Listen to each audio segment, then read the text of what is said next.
Welcome everyone. Those of you who are still in the process of getting in, I will start by welcoming you to our Water Seminar Series, UCR School of Public Policy Water Seminar Series, chaired by Mehdi Nemati and myself. This is our fifth year that the series runs. And we have, in the fall quarter, we are going to have 3 exciting presentations. The one of today that I will immediately describe, another one next month on November 17 on history and evolution of legal aspects of wastewater treatment, and the last one on December 15 on climate resiliency and adaptation planning in Southern California. With that, I would like to introduce our topic of today first, and then to talk about the speaker. So today we are going to hear about the burdensome economics and policy that are behind Lake Powell Pipeline. Now, from reading the abstract, this is it sounds that it has all the components of a good classic Western, reminded me of the Cadillac Desert. I mean, it's a different desert, but it's very similar and very interesting, at least for me, to see how and what Zachary Frankel, who is our speaker of today, is going to talk about. So, Zachary Frankel has been working on water education and conservation across the American West for over 25 years. As part of his work, he successfully led campaigns to stop building dams that probably could lead to some environmental degradation. And this probably is something that is exemplary of what he is going to talk today about as well. And finally, Zachary is the founder and executive director of the Utah Rivers Council. And as part of his work, he promotes and stops different initiatives that probably are going to be harmful to the environment and to people. He was involved in writing legislation, key legislation for Utah, and these legislations took place in 1998 and another one in 2002. So we have here a person that is involved in promoting and stopping different investments. All of us are familiar with that, but now we have the opportunity to see that person face to face. So please, Zachary, go ahead, and the floor is yours. Mehdi will manage the presentation and the Q&A. Thank you so much. Thank you so much, Ariel. Thank you so much for inviting me. I want to thank the University of California, Riverside School of Public Policy for inviting me to speak to you all today. I'd like to thank Mehdi Nemati and Ariel Dinar. Thank you so much for the invitation to speak to you folks down in California. I'm just immensely honored to be able to talk to you about this water project. And that was a wonderful introduction. It is very much a story of a classic Western. And I'm so looking forward to talking to you all. So without further ado, I'm just gonna jump into the PowerPoint. I will warn you that I can't park my car without a PowerPoint, figuring out where I parked. So I've got a lot of slides. I think there was a mistake. This is supposed to be an hour long. It's actually 13 hours long. We're going to end at 1 a.m. I've got about 500 slides to show you. Just joking, of course. So let's go ahead and see if I can start this. Does everybody see my presentation? Yes, that's perfect. That's perfect. Okay. Yes. Cool. So here is my contact information. As Ariel said, I am the executive director at Utah Rivers Council. We are a 501c3 nonprofit organization based in Salt Lake City. And we started it back 26 years ago. I was, of course, only 10 years old when it was started. And no, seriously, we did start it a long time ago. I've been working on it for a long time. And we've been working on the Lake Powell Pipeline now for 10 years. If you'd like to get a hold of me, you can do so via email.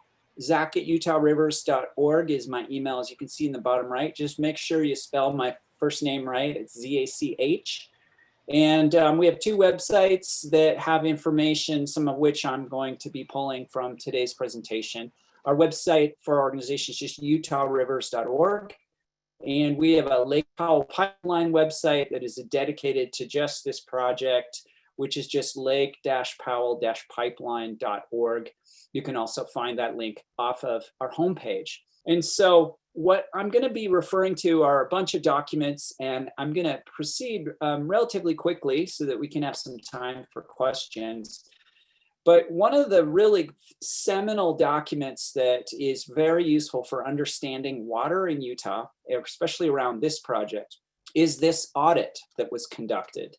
So this is from the Legislative Auditor General's Office. And this is a really interesting thing. This is a group of auditors that work essentially for the Utah legislature. And I'm going to be referring to this document. They did an examination or an audit of the state agency that is proposing the Lake Powell Pipeline. And that state agency is called the Division of Water Resources. And that's the Utah Division of Water Resources. And in 2015, they did this audit. And the fundamental question of this audit, you can see that the title is a performance audit of projections of Utah's water needs. That's Bureau speak for a simple question: is Utah running out of water? And that's what the auditors ask themselves. And you know, the great thing about water, and for those of you students or others that are starting your careers, I really, really, really recommend that you stay in water. Water is a fascinating and amazing field. Its future is really ahead of it. It's going to go through what I believe is a blossoming of very new and progressive policies and technologies that are in our future. And you know, when you look at what water is going to be like in the future, especially in places like Utah, you can see there's going to be so much growth in awareness. It's going to be a fascinating career to work in. It's a wonderful field. And so this is a really good question. Is Washington County running out of water? So we met with the auditors. We got this audit initiated back in 2015. It took us quite a long time to get this audit initiated. It's kind of like getting a bill passed at the Utah legislature. And the fundamental question, are we running out of water? Is Utah running out of water? Now, if I go out to the public on the street in Utah and I say, are we running out of water? You know, 8 out of 10, 9 out of 10 people on the street will say, oh, absolutely, we're running out of water. We're absolutely running out of water because our population's growing. And we're so acclimated to believe that we're running out of water for that reason. So the auditors ask themselves this question. They look first at this. And of course, when you look at how we use water, when we combine the data of water use, it starts to answer that question, because you'll see that 85% of the water we use in Utah, shown in this blue pie chart here, is by our farms and ranches. Our agriculture is using most of the water in Utah. And so the remaining slice, this green slice, is the 15%. The 15% is everything in Utah that isn't farming or ranching, all right? So the everything in Utah that isn't farming and ranching is called M&I, or municipal and industrial. Industrial is exactly what it sounds like, okay? And municipal is everything that isn't industry or farming and ranching. So in other words, municipal is all of our city water use. And you can see that this is the breakdown of the data.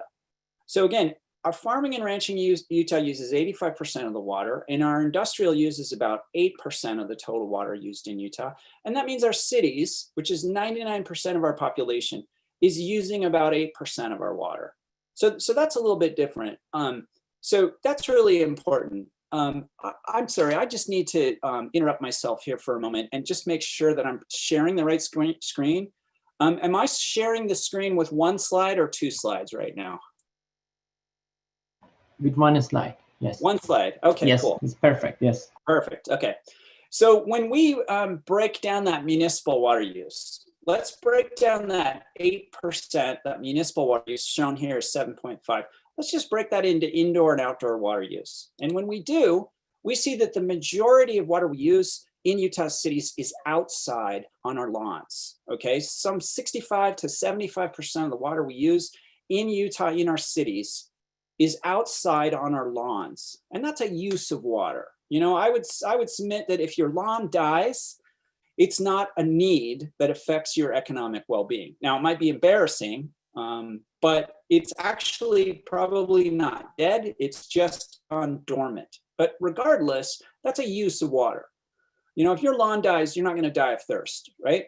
But putting that aside, you can see that the actual need for water, our indoor water use, is just 25% of our city water use. And if I go backwards to the pie chart to the left, and I multiply that 25% of our indoor water use in our cities times the 8% of our city water use as a function of a total, you'll see that it's 25% times 8%.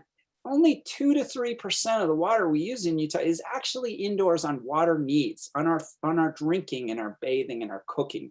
Okay, so when we talk about water, it's easy to talk about water use as a water need, but it's very important to delineate use from need. Because if we all flew to Africa right now, sub-Saharan Africa, and we talk to people about water needs is about taking a 5-gallon jug and walking several miles to a well to fill up that jug and walk it back to provide water to your family. That's a need. Using water on grass is a use, and we need to separate these things before we proceed. Now, in the wonderful introduction, there was a reference to the Great West. Ariel said it sounds like Cadillac Desert. And I would like to posit that a lot of what's happening in Utah around the Lake Powell Pipeline is actually just a Western. One of the great stories in Cadillac Desert, for those of you that haven't read it, it's kind of the Bible of water in the American West. It's a wonderful read by an author named Mark Reisner. So it's an old book, but a really relevant one. And how Los Angeles worked to acquire some of its water supply became the basis for a movie called Chinatown. And I'd like to start with this, if I could, for a moment. So what I'm going to show you now is a highlight of this movie from Roman Polanski, voted one of the 20 best films of all time. This director, Roman Polanski, produced this wonderful film called Chinatown.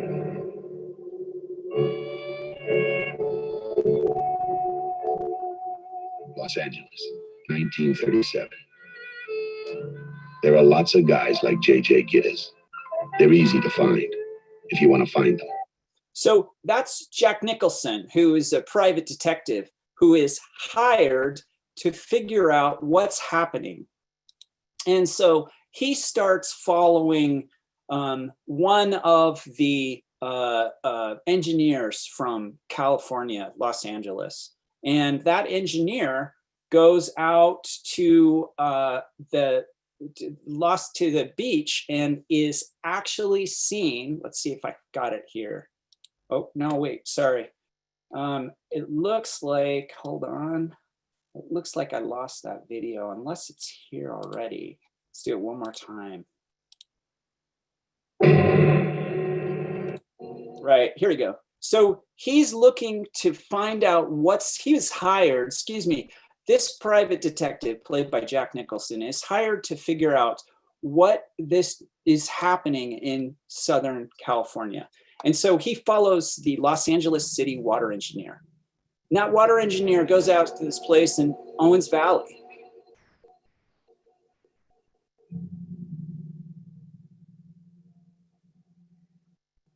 He doesn't understand what he's doing in the middle of the desert.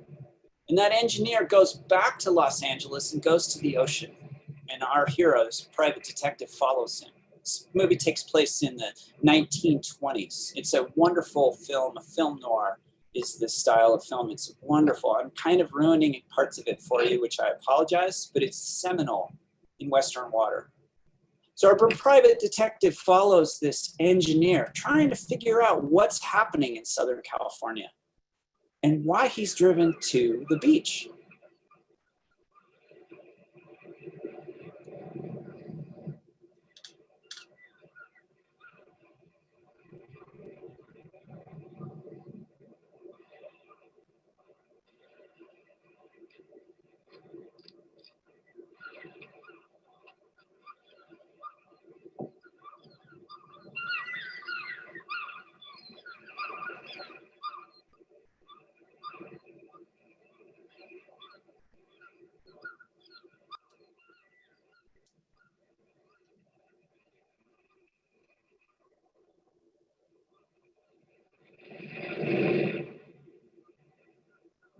He can't figure out what's happening. And he waits. Waits till sunset. Nothing's happening.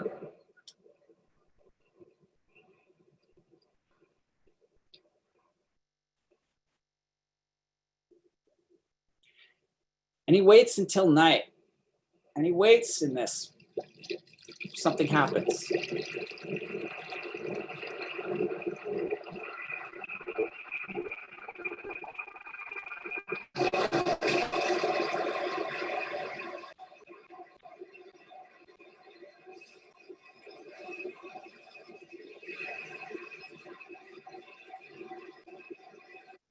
To convince the Los Angeles City Council that Los Angeles was running out of water, its water department was dumping culinary water into the ocean at midnight.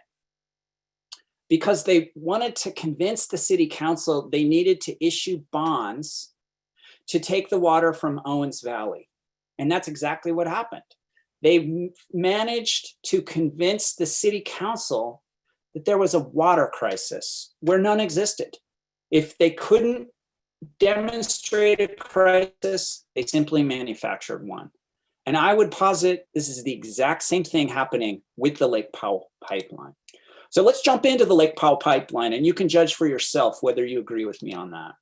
The Lake Powell Pipeline is a $2 to $3 billion water project to pump 28 billion gallons of water across 140 miles of desert to deliver this water to a population of 180,000 people. This is such a massive quantity of water that it is the same amount of water that a population of 700,000 people use in 1 year. And the amount of water that would go into that pipeline is 86,000 acre feet.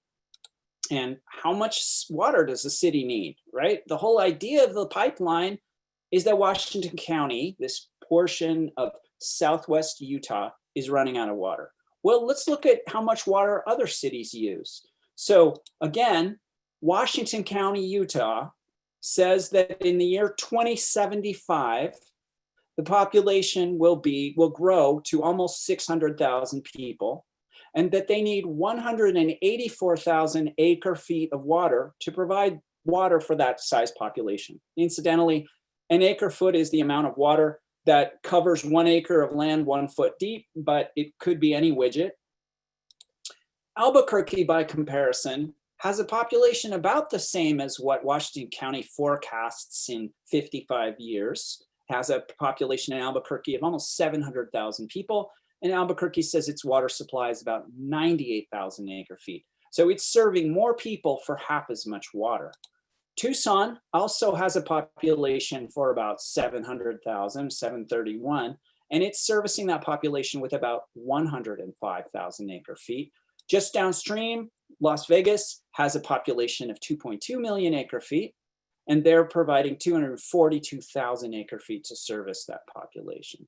So that raises concerns about why Washington County would need a water supply twice as much as Albuquerque or Tucson to satisfy a population smaller than those cities. All right, but let's look at the per person water use. According to the draft environmental impact statement that the Bureau of Reclamation released on the Lake Powell Pipeline in June of this year, the water use inside Washington County is 302 gallons per person per day. Now, most of you are probably familiar with the fact that this GPCD, or gallons per capita day, is a very common reference point used in the water supply world. And here is how that shakes out, that 302 gallons per person per day, compared to some cities, other cities in the American West. Now, I apologize for some of the date of these cities. Las Vegas's water use is shown here, but I believe their water use is much lower. But some of this data is a little bit old. These two bars on the left that you're looking at, 302 gallons per person per day and 283 gallons per person per day for Kane County, these are the two counties that would receive water from the proposed Lake Powell Pipeline. Next to them is Las Vegas, listed at 203. Again, probably a little high. Las Vegas is telling us that their water use is closer to 120 these days. Denver's water use, 142. US average, 138. LA, 124. Tucson, 122. Phoenix, 111. This data is just taken from the water suppliers. They're not our analysis at all. Now, you should be aware that Utah is America's #1 highest per person municipal water user in the United States. Just city water use, not talking about farming and ranching. So we are really America's most wasteful water users here in Utah for our city water use. Now, I mentioned the audit. Let's come back to that audit. I'm going to play you a quick news story about what was presented. Coming out of one of our driest winters on record, the Department of Water Resources is under fire today. A legislative audit released this morning accuses the department of using unreliable and inaccurate data to justify long-term plans for dams and pipelines, and underestimating the potential to save water through conservation. Science and nature specialist John Hollenhorst has been looking at this issue, the conservation issue, with much more. John? Well, today's audit underlines the fact that Utah apparently uses more water per person than any other state. It's why some say we could learn a lot from the city of Los Angeles. That's why we traveled to LA to find out what they know that we don't. So I mentioned this was our audit, and when we met with the auditors after getting this audit passed, we gave them this data and we said, go look at this data. This is the Utah Division of Water Resources data. This is their slide. We haven't altered it in any way. And again, we're just talking about municipal water use, city water use. And we said, look, this is the water use according to this agency, showing water use, in these 9 years between 2000 and 2008. Go find the water use for this data. And it was really interesting when we met with the auditors, because it was supposed to be a 1 hour long meeting, but of course, because it's us and we walk in with PowerPoint slides, it lasted 3 hours, and we just kept presenting PowerPoint slides all day, as we're going to do all day here. Just again, joking. And so the auditors, after 2.5 hours, they said, look, Frankel, this is too much. This is just way too much data. We can't look at all these things. It'd take years to do this audit. Just tell us the one thing you want us to look at. And we said, just go find this water use. Just get this water use, and then you're done. And they looked at us and they, really, that's all you need? We said, yeah, that's it. Just that one thing. And they said, great, we're going to be done in 3 months. And we kind of laughed and we said, great, go for it.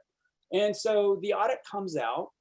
The auditors go into the Division of Water Resources and they said, look, we're doing this audit. We need this data on this water use that shows we're at about 300 gallons per person per day. If you just give that to us, we can check its veracity and we're done, cross this off the list and move on. And the division literally looked at them and said, were we supposed to keep a copy of that data?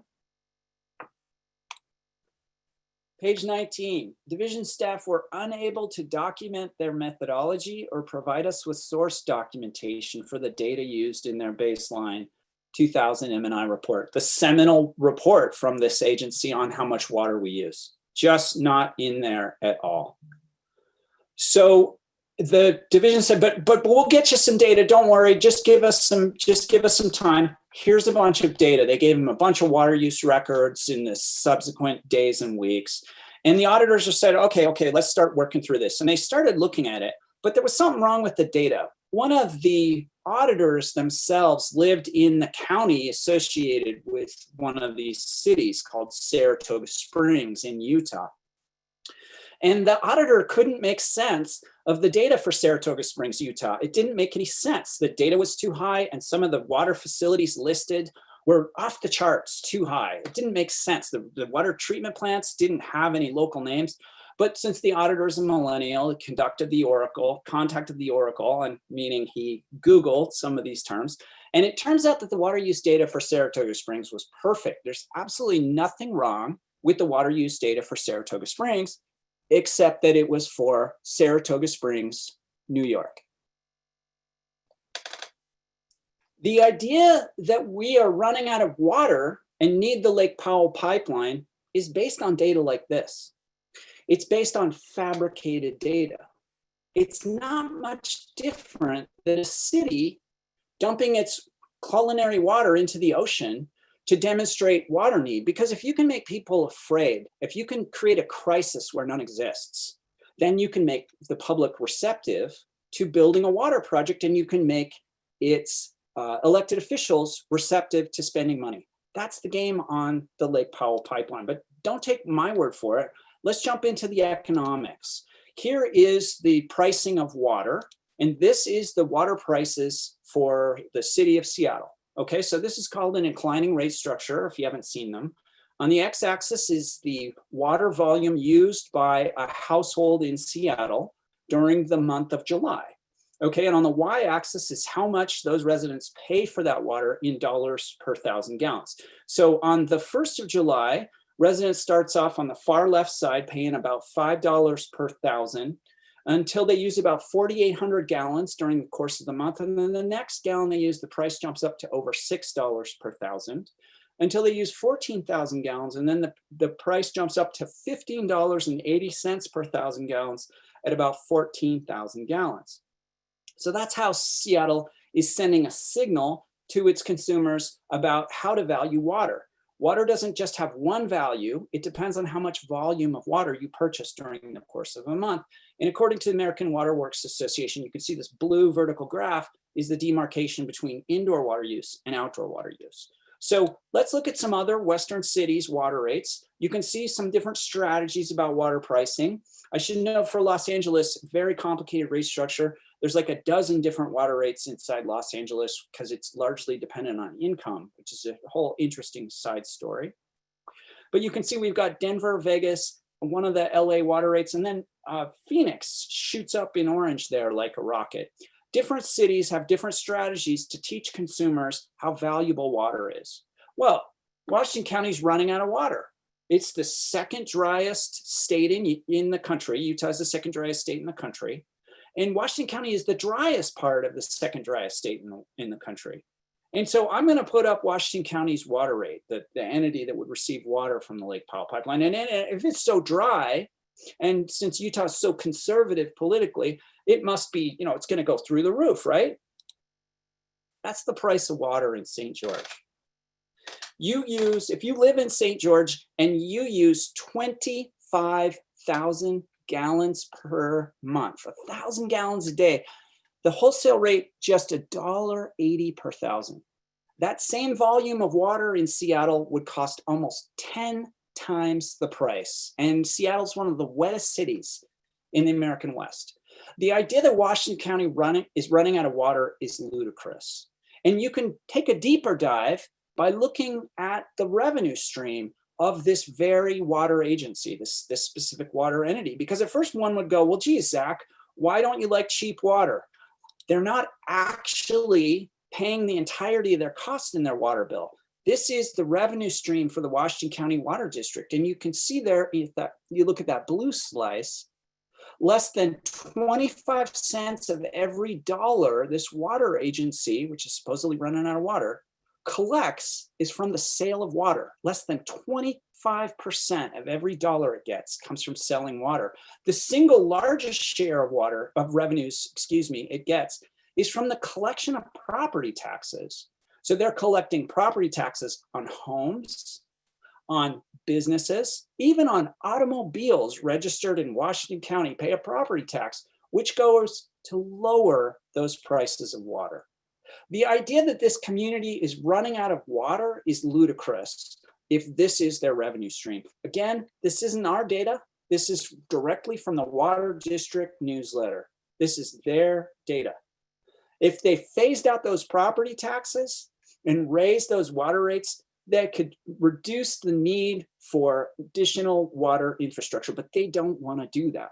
Unfortunately, however, it's going to be forced upon them because the Lake Powell Pipeline, to pay for that very expensive project, will require a 576% increase in water rates. 576%. There is going to be turmoil and impending impacts during this pandemic economy on low-income families and working households who are going to see massive increases in water rates to pay for this multi-billion-dollar 140-mile-long pipeline.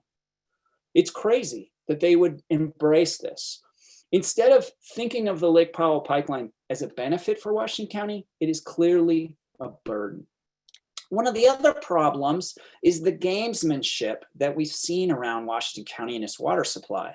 In 2008, the Division of Water Resources said there were 161,000 acre feet of water inside Washington County today without the Lake Powell Pipeline. But then a subsequent study released in 2016 lowered that amount by almost 50,000 acre feet, which just disappeared into thin air. This summer in June, when the Bureau of Reclamation released the draft environmental impact statement for the Lake Powell Pipeline, another 17,000 acre feet of water just disappeared from the water supply of Washington County. All told, over the last 12 years, some 63,000 acre feet of existing water supply inside Washington County has just vanished. It is cloaked, it has disappeared. They've dumped it into the ocean.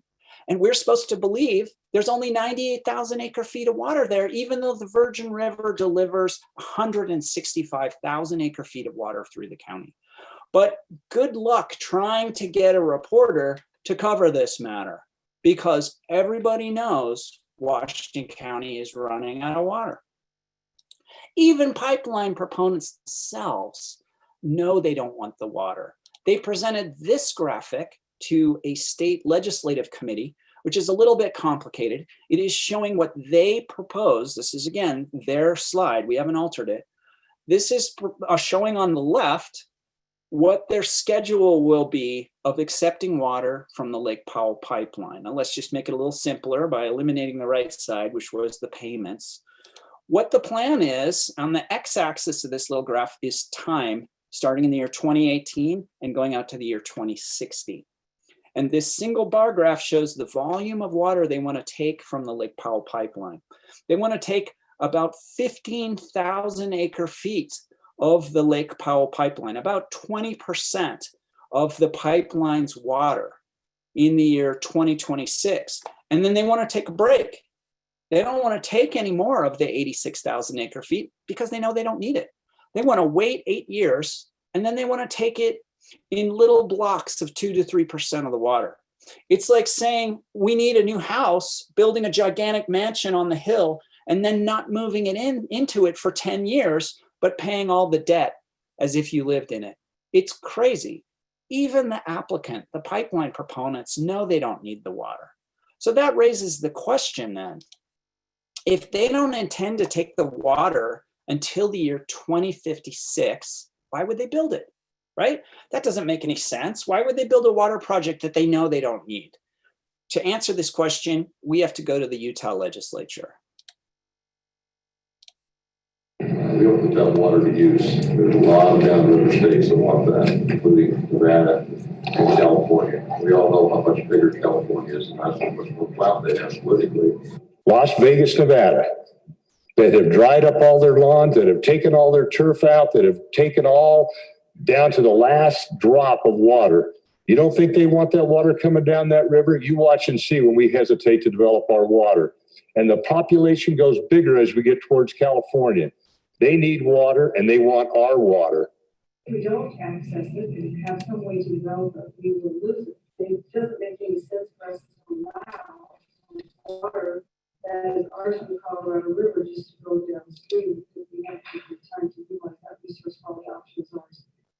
The state of Utah doesn't need the water, but they want to develop it specifically to keep Lower Basin Colorado River residents, like many of you on this call, from using this water. That's enough for the Utah legislature to move forward with this project. So for those that may be unaware, let me just quickly summarize. The lower basin of the Colorado River is California, Arizona, and Nevada, and they get half of the water, okay? So that at the time the 1922 Colorado River Compact was devised was 7.5 million acre feet. The upper basin are the other 4 states of Utah, Wyoming, Colorado, and New Mexico, and they get the other half. So the problem is that there isn't 15 million acre feet in the Colorado River. Here is the percentages for how the Colorado River is divvied up between the upper and lower basin. So the lower basin gets that pie chart of those 3 states on the left. The upper basin gets those percentages of the pie chart on the right, okay? And so to help understand what's happening and why the Lake Powell Pipeline is being proposed, we have to go back to the Utah legislature. This is Representative Brad Last, and this year he ran a new bill on the Colorado River. The Wasatch Front depends heavily on water, Colorado River water, if you will. The snow falls in the Utah mountains and the water runs into our streams. Much of it ends up in Climbing Gorge Reservoir, which is full. And Lake Powell would be entirely full if we weren't sending more than our allocation down. So Arizona is a good example. They have several attorneys that are working on the Colorado River only full time, and looking for ways that they may be able to get water from the Colorado River. So you can see that the good representative is scaring legislators into believing that the rest of the basin is trying to steal our water. I've heard that phrase repeatedly in legislative circles over the last 10 years that we have been fighting this project, trying to teach Utah legislators that there are less expensive ways to provide water for the future of Washington County. But it does not matter. It does not matter to many of these people, because all they need to hear is that lower basin states are taking our water. And it's really disappointing to see the lack of interest and awareness for climate change. So let's just talk briefly in these last few minutes about climate change. This is a schematic that we commissioned as part of a climate change study we did to look at what Utah's past is. And I'm gonna press the button and transition to what our future is in this landscape. As I do so, please look at the snowpack. This is the problem in the Colorado River Basin.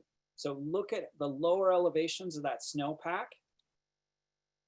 This is what climate change is doing to the snowpacks of the Colorado River. As we increase our air temperatures, and especially our winter air temperatures, we have more rain and less snow. That's a problem for runoff, because what runs into the Colorado River through the Colorado and its sister river, the Green River in Utah, which provides about 40% of the Colorado River's flows, what comes into those reservoirs is from snowpack runoff in May and June. And we are reducing those snowpacks because we're making winter shorter. There's less and less of winter. Autumn is lasting longer, spring is coming earlier. And so our winter is reduced in total time.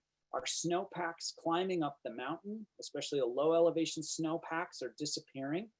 And we're of course seeing a cascade of other impacts: increased fires, reduced farm yields, more flooding, especially in the spring, impacts on wildlife, degradations to water qualities, but especially lower flows.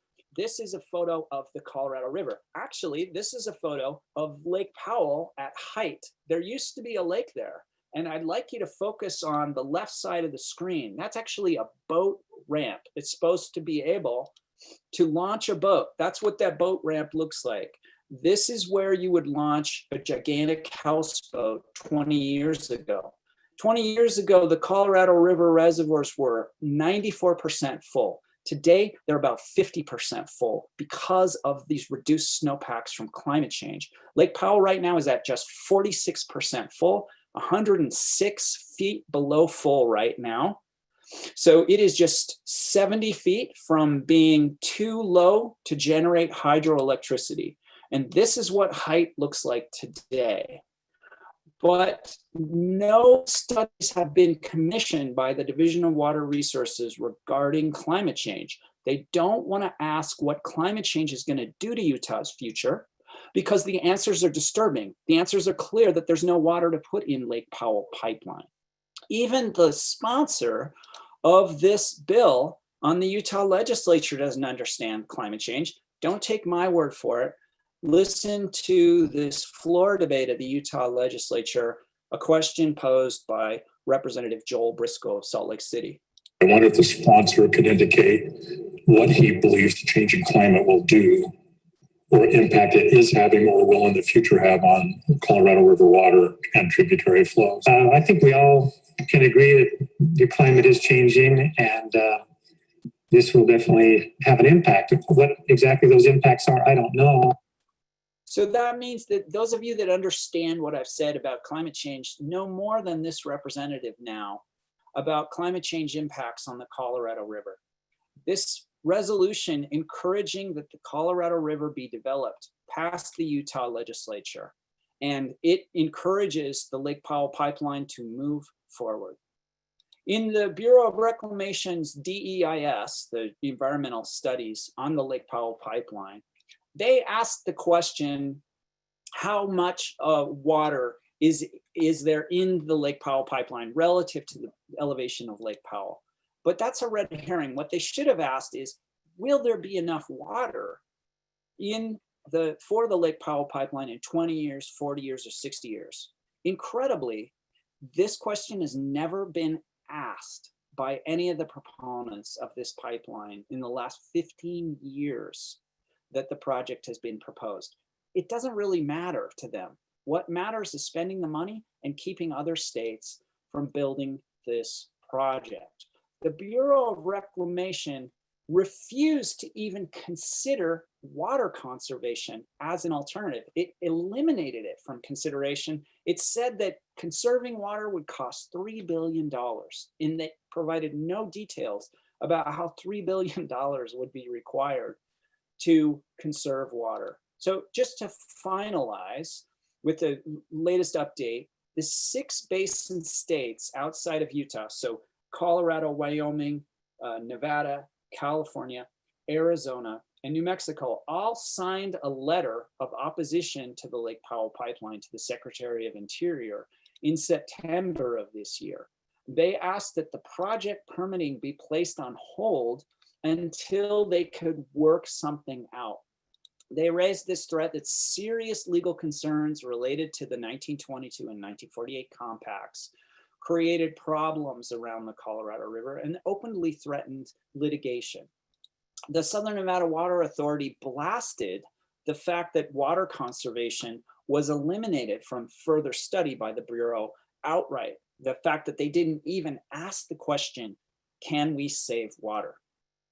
And that SUNWA, the Southern Nevada Water Authority, asked a really good question, made a really good point. They said, what the Utah Board of Water Resources characterizes as extreme conservation efforts and impractical conservation are actually commonly applied in efficient and effective manner, in many other communities.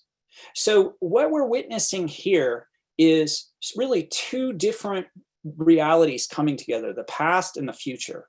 Whether the 6 states hold firm in their opposition to the Lake Powell Pipeline is really the question, because if they don't, it just means less water for downstream communities. And with that, I thank you all for your attention. I'm going to stop screen sharing, and I'd love to answer any questions that anyone may have. Thank you very much, Zach. That was a great presentation. I'm going to start off with one question is that you showed the graph that showed 576% increase in the rates or the cost. Do you have a number in absolute terms? What would be that number in dollar terms? Yes, that data was from an analysis conducted by University of Utah economics professor, over several of them. Dr. Gabriel Lozada asked the question, and he built a really elaborate model. The 576% increase in rates, I believe, I'm going from memory, but I believe the water rate would go up, the wholesale rate would go up to $7 or $8 per acre foot. So the retail rate would be above that. That is contingent on them raising impact fees and raising property taxes as well. Thanks. Please, any of the audience, if you have questions, you can raise also your hand or type in the chat box so we can ask. There is one question that asks, who is the primary beneficiary of this project going through? That is, who is the primary proponent of the project and who will they profit? That's really one of the most important questions. So again, the official proponent or the sponsor is the Utah Division of Water Resources and the Washington County Water District and the Kane County Water District. However, the beneficiaries of the projects are the entities, the subcontractors that will be paid billions of dollars to build this pipeline, 140-mile long pipeline. The water has to be pumped up 2,000 feet in elevation, so that it's going to be a massive public works project. And as you can imagine, there'll be a host of industries and private companies that will benefit from the award of those contracts. There's no question that the spending of this money is being advocated for by special interests. And in fact, the number of lobbyists registered with water agencies related to this pipeline at the Utah legislature is amazing. The largest #1 special interest in Utah legislative politics right now is water, because of the billions of dollars of infrastructure at stake with this decision. So that's a really important question. Perfect, thanks. We have another question that I'm going to it's sort of two questions related. Is that why do you believe that the representatives are pushing the pipeline when it is not beneficial? You sort of touched on this, but can you elaborate a little bit more? Yeah, it does get back to this previous question. There's this idea that some people have in water that all decisions are based on logic and information. We don't really think about that in other aspects of American politics. For example, one could ask, well, geez, if carbon emissions are the problem with climate change, why haven't we gotten rid of them by now? I mean, that's the logical thing to do. And we know the answer to that question is because there are special interests that want us to burn carbon because that's what they've invested in. They don't want to leave their stranded assets behind. Water is the same way. There's just as much special interest politicking happening, at least in this corner of the world in water, as there are with other industries. And that's why inexpensive water conservation alternatives are routinely ignored by these agencies that want to spend this money. Thank you. And there is a question by Brad. I'm going to unmute him so he can ask the question. Brad. Sure. Hi. Nice talk. It's very interesting to hear. I was just curious. I mean, it sounds, approaching this as I'm an economist. Sounds like there's plenty of evidence already that this is not a good idea and that this is largely a political problem. So that leads me to the question about public polling and what evidence there is about popularity of the plan in the relevant counties. Thank you. That's a great question, Brad. There hasn't been any public polling that's been released. The only polling we've seen is a poll several years ago that found the majority of Utah residents don't want to pay for the Lake Powell Pipeline. But whether there's been polls inside Washington, King counties, They have not been made public. You know, the water district that is down there pushing the project is extremely rich, sitting on $100 million in its bank account in an audit that was, in a bond rating that was done by Moody's.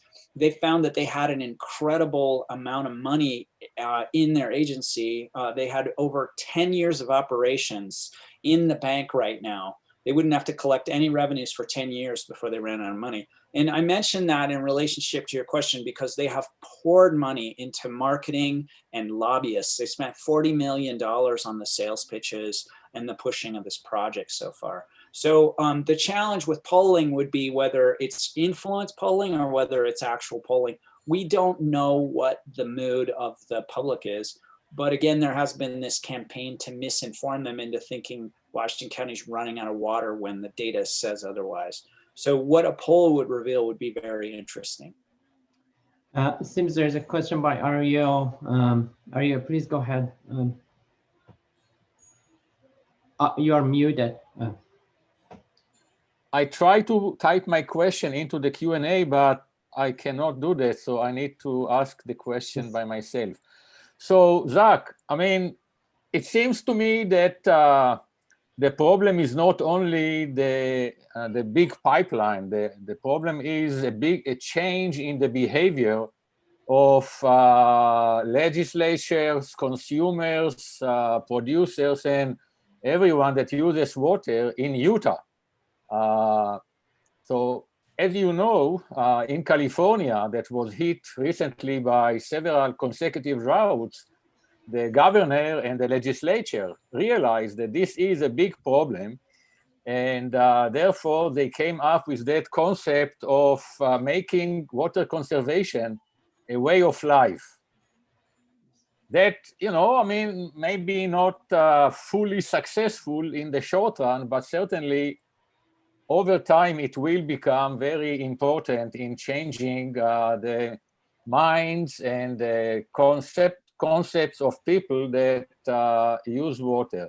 But so this is one question, but I just wanted to ask you, what do you think are the prospects of having a consortium of your organization and the University of California Riverside to collect or to raise funds to do a study on a basin-wide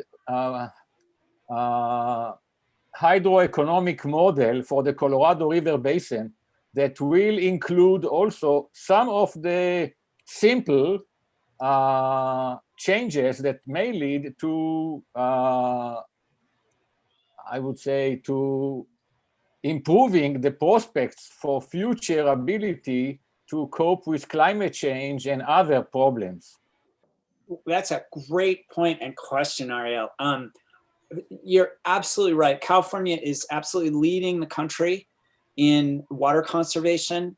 You're at least 20 to 30 years ahead of us as a state in water conservation. I would love to entertain and explore any possible partnerships with any entity, including UCR, about such a study. I actually wrote Utah's only water conservation legislation.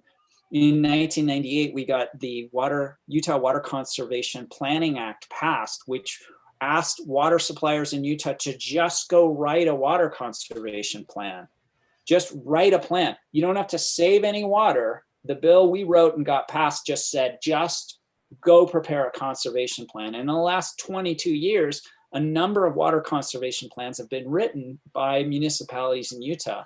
Unfortunately, though, we've tried to come back and run legislation to improve that act and make water conservation better. But the proponents of Lake Powell Pipeline have killed it at each and every turn. In 2019, we had a piece of legislation that just said, in the preparation of a water conservation plan, we would like the cities to ask what they would have to do to lower water use to 175 gallons per person per day. It didn't make them save water. It just made them ask the question, if they wanted to save water, lowering it to 175, what would have to be done? And the lobbyists from Washington County killed the legislation. They were offended that we would even ask the question. They claimed that asking the question would cost millions of dollars to just ask the question if you wanted to save water. Again, not to make them save water. So what we have is a major problem, and science and studies would be a fantastic way to institute systemic change. We need to know, the problem that we have in the Colorado River Basin is that residents think of their state as the world, of their water supply. We're talking about the water supply of Southern California here. And if the residents down there don't look upstream, scratch their heads and say, what's happening, they're going to see serious impacts to their water supply. So we're open to any possible studies that would help. And I think there's a lot of other entities inside Utah that are very receptive to these questions as well. So maybe California and maybe Arizona and Nevada, they have incentives to fund or partly fund some conservation actions in Utah. Yes, that would be fantastic. Okay, well, let's talk about it, in a couple of weeks. Excellent. Thank you, Ariel, for the question. There is we are running out of time, but the final question from Wajiha Noor. I'm going to unmute her so she can ask the question. Please go ahead, if that works. Yes, thank you so much for the very informative presentation. I had a question regarding the environmental impacts of just building the pipeline on the land, other than just a cost. Are these highlighted to the public, or they are not being told to the public that obviously you're making a big pipeline, it should have some impact on the environment around it? And are these discussed or not? They're not commonly discussed. That's a great question. So the pipeline, there's obviously all these impacts to lower basin water users. Arizona and Nevada in 2020 are cutting their water supply in the Colorado River. But also the 140-mile long pipeline corridor is going to impact a number of sensitive lands, too numerous to mention in these last few minutes. One of the big impacts, however, will be on the Kaibab band, Kaibab band of the Paiute tribe Indians. Their reservation lies in the way of the of the pipeline, and the pipeline, instead of going along an existing road corridor, the state wants to go around the reservation to avoid having to do a lease with the tribe, and instead impact a whole series of very pristine untrammeled lands and a whole series of cultural sites that are priceless cultural areas to the Kaibab band. Kanab Creek itself will be heavily impacted. That's a tributary of the Colorado in the Grand Canyon. And so there's going to be a litany of ecosystems along this 140-mile corridor that will be heavily and permanently impacted by this unnecessary pipeline. Public has almost no awareness of that. Thank you very much, Zach. This was a great presentation, a lot of engagement. I think I'm going to wrap it up here. We run out of time, but I will send you the remaining questions. So if you have time to answer them, and then we'll get back to these people with the emails. Thank you everyone for participating. Please consider participating in our November and December water seminars. And here I'm going to stop recording. Thanks, everyone.